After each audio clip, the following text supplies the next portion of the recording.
ভালো লাগবে মসজিদের পাশে। তো বাগানটা তৈরি করতে গেলে একজনকে দেখাশোনা করতে হবে। তা কে দেখাশোনা করবে? আমরা তো সব কাজে ব্যস্ত। তো আমাদের ইমাম সাহেব আছে, ইমাম সাহেবকে দায়িত্বটা দিয়ে দেওয়া হয় যে হুজুর আপনি দেখাশোনা করে এই মসজিদের পাশে একটা সুন্দর করে ফুলের বাগান তৈরি করে দেন।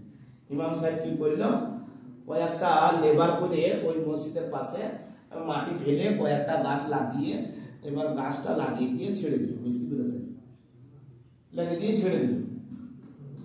কমিটির লোক ইমাম সাহেবকে বলছে, না আমার বিষয়ে আপনি এক কাজ করেন, এই মসজিদের পাশে একটা ফুলের বাগান কায়েম করে দেন। ফুলের বাগান তৈরি করেন আর একটা ফুলের বাগান কায়েম করে দেন। এবার যখন ইমাম সাহেব ফুলের বাগান কায়েম করছেন, তো ইমাম সাহেব কি করেছেন, লেবার দিয়ে বাগানটাকে তৈরি করেছে, গাছ লাগানো হয়েছে।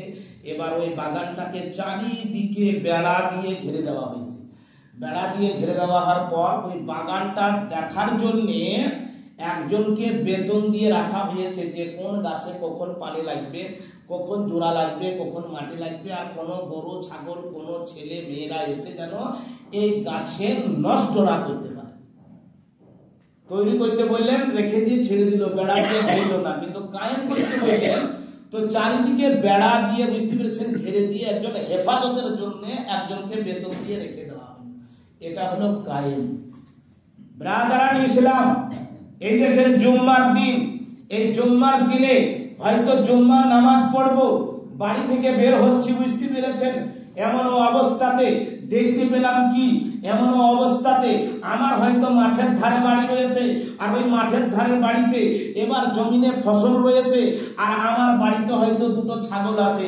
আমি দেখলাম এটা জুম্মার দিন, সবাই জুম্মা পড়তে যাবে, তো ছাগল দুটো ছেড়ে দিই, জুম্মার নামাজ পড়ে এসে বাঁধবো, আর এদিকে ফসল খেয়ে পেট ভরে নিবি।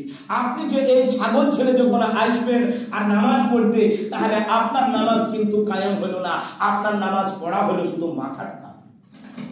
আর আপনার ছাগল ছাড়া রয়েছে, আর আপনি দেখছেন জুম্মার দিন আমি নামাজ পড়তে যাব, সবাই হয়তো নামাজ পড়তে যাবে, তো ছাগলটা আমি বেঁধে দিই, না হয়তো কারো ফসল খেয়ে নেবে। আপনি যখন নামাজ পড়ার আসার আগে ওই ছাগলটাকে বেঁধে এসে যখন আপনি নামাজ পড়তে আসবেন, তাহলে ওই নামাজ পড়াটা আপনার কায়েম হয়ে গেল।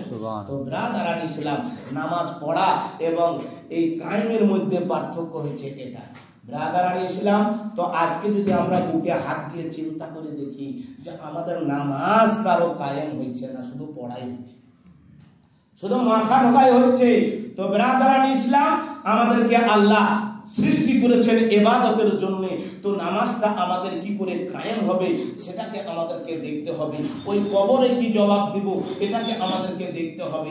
আপনি জানেন ওই কবরে সর্বপ্রথম জানেন ওই কবরে সাপ থাকবে। হাদিসের মধ্যে পড়েছি যে ওই কবরে এমন একটা মোটা সাপ থাকবে যে 30 গজ, বুঝতে পেরেছেন, লম্বা হবে আর চওড়াও হবে, বুঝতে পেরেছেন, 30 গজ।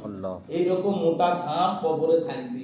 হাদিসে এসেছে ওই সাপের বিষ যদি এক ফোঁটা কোন জমিনে পড়ে যায়, তো ওই জমিনে কিয়ামতের সকাল পর্যন্ত কোনো ফসলই হবে না।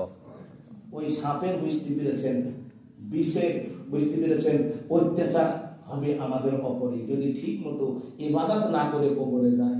আমাদের দুনিয়াতে দেখতে গেলে পরে, বুঝতে পেরেছেন, কেউ অন্যায় করলে পরে, চুরি করলে পরে, খারাপ কাজ করলে পরে, এই দুনিয়াতে, বুঝতে পেরেছেন, সর্বপ্রথমে আমাকে কি কোর্টে উঠাবে, হাইকোর্টে নিয়ে যাবে, না কি করবে গো, থানার পুলিশ এসে আগামাতা থানায় নিয়ে যাবে, তাই না? আর থানায় নিয়ে গিয়ে আগে ধোলাই হবে, ধোলাই হবে, ধোলাইয়ের পরে তখন কোর্টে ওঠানো হবে। তো ব্রাদারান ইসলাম, আজকে দুনিয়াতে যদি আমরা ঠিক মতো আল্লাহর কাজ না করি, তো এই কবরে, বুঝতে পেরেছেন, প্রথমে ধোলাই হবে, বুঝতে পেরেছেন, প্রথমে বহু রকমের ধোলাই হবে, বুঝতে পেরেছেন, আর ওই ধোলাইয়ের পরে কাল কিয়ামতের দিনে ওই হাসরের ময়দানে তখন বিচার হবে।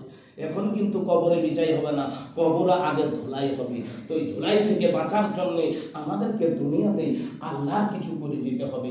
আকিমিস সালাত ওয়া আতুজ যাকাত, নামাজ কায়েম করো আর যাকাত দাও। তো ব্রাদারান ইসলাম, আমরা সবই বুঝি, কিন্তু বুঝেও কিন্তু আমরা ভুল রাস্তায় চলতে ভালোবাসি। আজকে আমরা এমন একটা সময়ের মধ্যে পড়েছি, বোঝার পরেও কিন্তু আমরা ভুল রাস্তায় চলতে ভালোবাসি। তো আল্লাহর কাছে দোয়া করব, আল্লাহ আমাদেরকে এই ভুল রাস্তা থেকে আমাদেরকে সঠিক রাস্তা চলার তৌফিক দান। আল্লাহু